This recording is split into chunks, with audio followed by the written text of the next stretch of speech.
Abadox, the deadly inner war. Oh yeah, that's what that was the sideways planet vagina. Oh. And then the little soldier guy flies into it at the beginning. Didn't you see that? See? Did we start? We started. This is the opening. And then he exits the poop chute at the end of the game. Don't you remember? Yeah. Apparently not.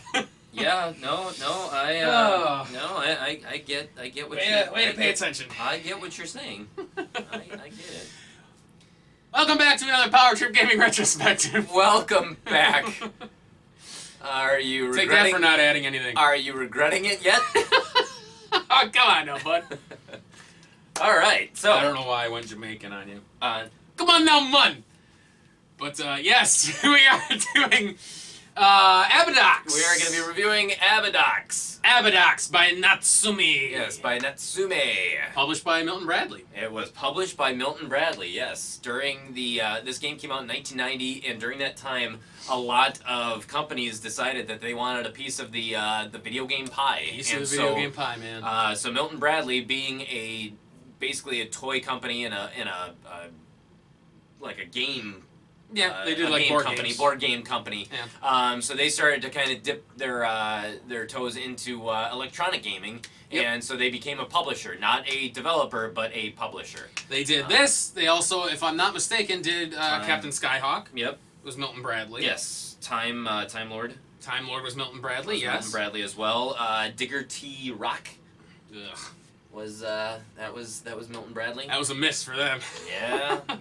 Yeah, but they did some pretty good games. Mhm. And then with a company like Natsumi backing them up, And Natsumi, Holy shit, yeah, man. Natsumi had they knew the Nintendo, and Oh, yes. they did some good games. Some of their games that they had done was Scat, Power Blade 1 and 2, Shatterhand, Shadow of the Ninja. I mean, games that are just really good games. yeah, they definitely had so- some acclaim to them. So yeah, Not acclaim the company because they suck, yeah, they were not good. but critical acclaim. Yes. They were very good. Yes, but Milton Bradley picked their developer very, very well, actually. At least with this one, with Abadox. So, Yeah. But with that being said, yeah, it's game is 6 levels long, and Well- you get it's 6 levels divided into 2 sections each. Okay. Yeah. See, that was what was weird about this game is it was hard to delineate when you hit levels. It was and Because everything- I'm gonna get into that. Yeah. But you start off with 3 lives. You get unlimited continues too, which really become important later in the game. So, Yeah. yeah. But with that being said, we can get right into it, and we'll start off with your difficulty. So, for difficulty, this one I gave between a 4 and a 5 for difficulty. It's unlimited continues. The bosses were kind of a joke as far as there were so many bosses that had blind spots that you could just sit and blast them away. The stages were probably the hardest part of the game. It wasn't so much the bosses. It was definitely the stages where the true challenge lied. Because once you were powered up, Jesus Christ, the game is kind of a joke. Like, the segments were very short. They were not that difficult. If I recall, I got all the way to damn near the end of the game in 1 continue. Yeah, you did. It was once I died where... You died. Literally, I think you got a game over on the first level. No, I died once on the first level. You died a couple times on the first level. I don't think I know you did at least a couple times. I didn't continue. Well, whatever you did. Either way, you didn't die. But then from the first level on, yeah, you didn't die. I think I did it in again. 1 life even. Yeah, you did. Yeah, you didn't Yeah. die because when you die, you lose everything. So. Yeah, so the game gives you quite a healthy assortment of weaponry. You get these ring things that shoot. You get a 5-way shot. You get shields. You get outriggers that do stuff. I mean, Jesus Christ, There's you're a loaded lot. to the bone, baby. Yeah, there's a lot of stuff that it gives you. Yeah. So. And so I feel like we were, like I said, I made it damn near 3/4 of the way through the game on 1 life because I got shields and stuff. To be honest, the game was not that hard. So here's where it gets difficult to put an accurate difficulty on this game. Is that this game is very front heavy in the sense that you have to build up your supply of weapons, ammunition, stuff like that. And as long as you don't die, the game is, I believe, it's a 4 or a 5. It's middle of the road. It may even be borderline on the easier side. I would say 4 with souped up weapons. Because with souped up weapons, because a lot of the bosses were extremely easy. It was actually the stages that were the more difficult part of it. Yeah. However, though, if you die, and especially if you die late in the game, oh boy, it becomes a very, very difficult game. It becomes a nightmare in the sense that you have to then familiarize yourself with where the power-ups are going to be, with what enemies are going to be popping up on what part of the screen. What the power-ups are going to be. What the power-ups are going to be. And so I remember especially with level 6, once we got to level 6, that was a difficult one. That was really difficult. That's where we ended up having a real hard time. And to the point to where I actually gave this game a difficulty of like maybe between like a 6 and a 7.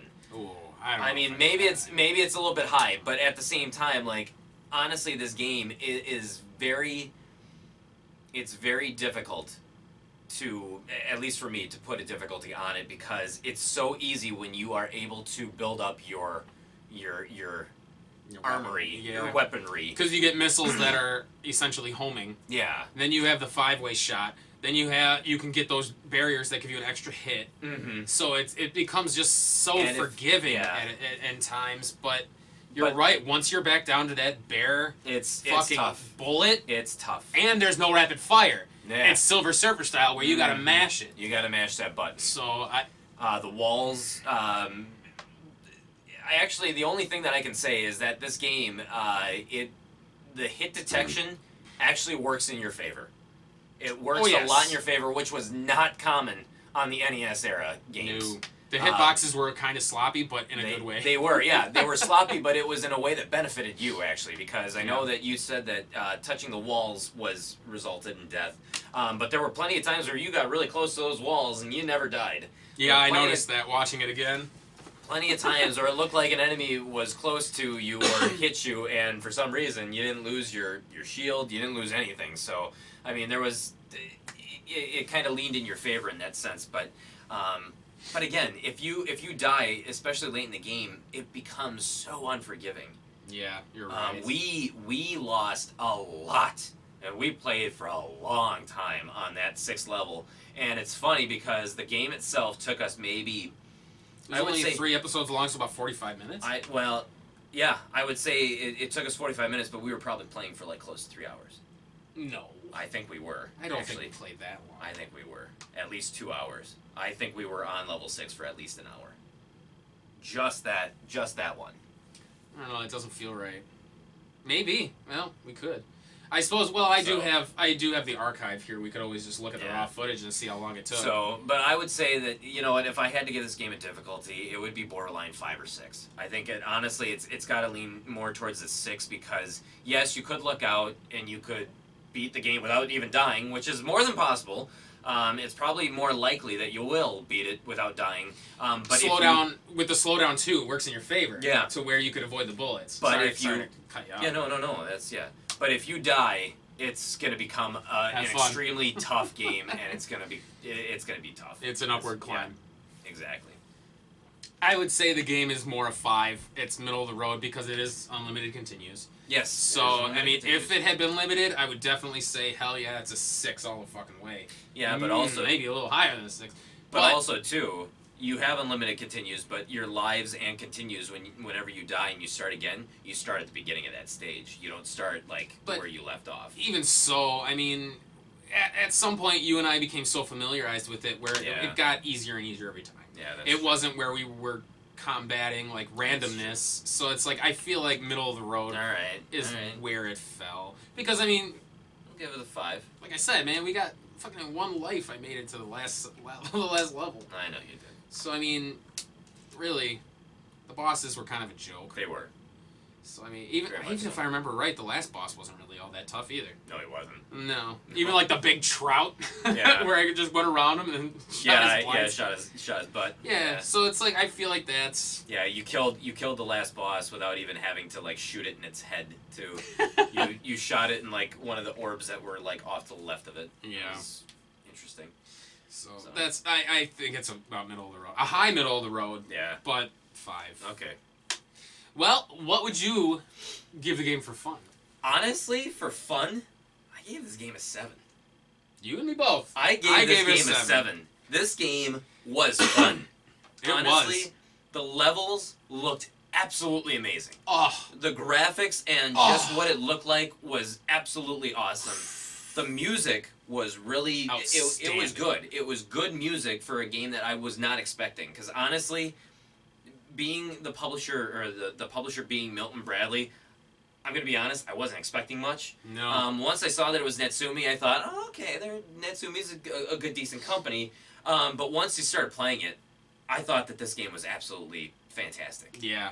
Honestly, through. my first impressions when I played the first couple levels, I was like, ooh, this one might be kind of rough. Mm-hmm. But the music's fantastic. The graphics are phenomenal to me. They really are. Even though you hit some object limit where you end up with a slowdown, it's still not that bad. Mm-hmm. The music, I think I said already, was fantastic. Yeah. You get a great, healthy array of weaponry.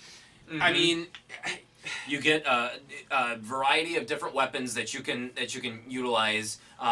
You can get stronger as well too. So if you get compounds of the weapons, then it just basically strengthens up your weapon, which is it felt very gun-knack. In a weird way. It was. And it was definitely unique in the sense that it was a shooter, but instead of scrolling from the bottom to the top, this one was unique in the sense that it scrolled from the top to the bottom. Yeah, it definitely strayed from traditional shooters. It really made you feel like you were... it's funny because the game is called Abadox, The Deadly Inner War. It made you really feel like you were really descending into something very, very, I don't know, action-packed and it felt like you were delving into something. Yeah, like, exactly. And the bosses, were so... The designs were so freaking cool. It honestly felt like a mix between Gunnak and Life Force, in my opinion. Or R-Type. Yeah. It was it was very R-Type-ish. Yeah, it really was just a beautiful blend. Mm-hmm. I mean, I honestly really did have a very good time playing it. Yeah, and it's funny because I think the only... even with the frustration that we felt at the very end, like you said, we kept getting farther and farther. It just took us a long-ass time to get farther and farther, but it was still fun. It still felt really fun and still felt like a great game. Yeah. Honestly, my only gripe about this game, or one of my only gripes, and it's such a minor thing, is that I didn't like how the levels were not differentiated. How you literally, it just blends in from one level to the next to the next. There was no stage end screen. There was no stage end screen or a stage beginning screen or anything like that. Actually, that was the reason I gave it a 7. Was I really liked that idea that everything felt smooth and continuous. It did. It was thematic at that point. It was almost cinematic. Everything felt very fluid. Yeah, you weren't broken up by a stage end. That's true, but it would have. I don't know. At least to me, it would have been nice to know where we were. What level we were at that point, because then when you died, I mean, it was almost like we were taken by surprise. Like, oh hey, we're at level 6. Like we're at the final level. And so it was. But no, I can see that it's. I can see it from your point too, that it really makes the transitions a lot smoother because you're literally going from one area to the next. You don't get bogged down with that new intro screen or some kind of cinematic. It's literally you're continuing your descension into the deadly inner war. It was very Gradius, because I think Gradius did that. Where once you beat the boss, you just kind of kept floating. You just kept going? Yeah, because every Gradius was divided into, you fly in space, you fly in the level, you fly in space, you fly in the level, like it was broken up that way. Like you went from stage to stage, there was always like an intermediary level, and that's kind of how this felt. Or maybe it took a page from that, I don't know. But yeah, I actually really liked that. Either way, I think that this game was it's one of those games where people don't talk about it. I don't think it's very a well-known game. I don't think so either. And it's definitely underappreciated. It's kind of like the Jackie Chan's Action Kung Fu in the sense that nobody talks about it, but it's honestly a great game and one of those unknown gems that I'm so glad that we ended up finding in this in this entire Yeah. library of games. Thank Kevin Olala for recommending it to us to play at the time. Thank you very much. Back when we were doing it. Mm-hmm. Yeah. We kind of have strayed away from taking recommendations because we can't finish some of these fucking games. Yeah. Snake, rattle, and roll. Chris, we haven't forgotten about you. No, I've been practicing, honestly. It's just a tough game. Oh, it's relentless. But yeah, I think that this game is absolutely fantastic. I agree. So I gave it a 7. Comparatively speaking, with all the other games we played, 7 is really high up there. And Solid 7. And I think it deserves it. Absolutely. This game is fantastic. So, we'll move on to price point. What did you pay for Abadox? I paid $2.99 for this game. Not bad. So, yeah, not bad. So, as of this video on PriceCharting.com, this game goes for $8.12. $8.12. Cartridge. Would you say that's worth it? Oh, for sure. Absolutely. Definitely. This game is so worth the money that if you do find this game, pick it up. Yeah. You will not regret it. I think it's one of those where it's still not quite well known enough to where it's going to inflate in price, but it's perfect. Yeah. I think it's fairly common. I recall seeing this. Abadox is not a hard one to find. No. It's an above average shooter. It's not the longest game. It's pretty short. Yeah, it's pretty short, but I feel like the quality and just overall experience of it definitely makes it worth it. Everything you get out of it is is absolutely it makes up for how short the game is. It's hard to miss with a Natsumi game. It really is. 'Cause you're right. Yeah, Shadow of the Ninja we talked about. Yep. For some reason I was thinking of a different game when you said that, but yeah, that was the co-op sword swingy one. Are you thinking of Wrath of the Black Manta? I think I was. You sick. I don't know why. You sick bastard. I just didn't remember it. Yeah, but yeah, Natsumi knocks it out of the park pretty much every time. You know, so yeah, definitely. But yeah, it's definitely worth it. I think you guys you should really search out this game. Try it out, play it.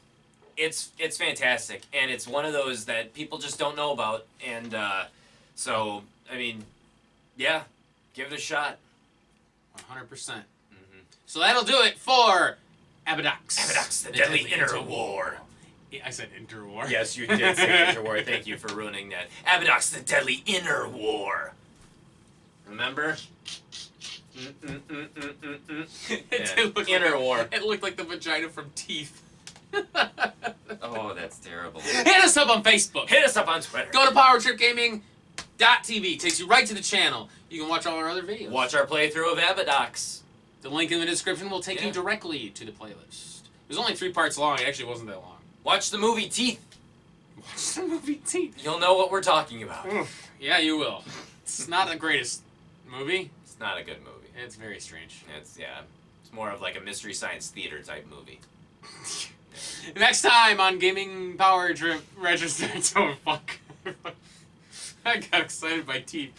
Power Trip Gaming Retrospective. Next time on this gaming episode of Retrospective. Wait, Power Trip. Jesus Christ, I fucked that up. Power Trip Gaming Retrospective. We'll review something better. Yes, we will. God, I can't believe that happened. You dumb fuck!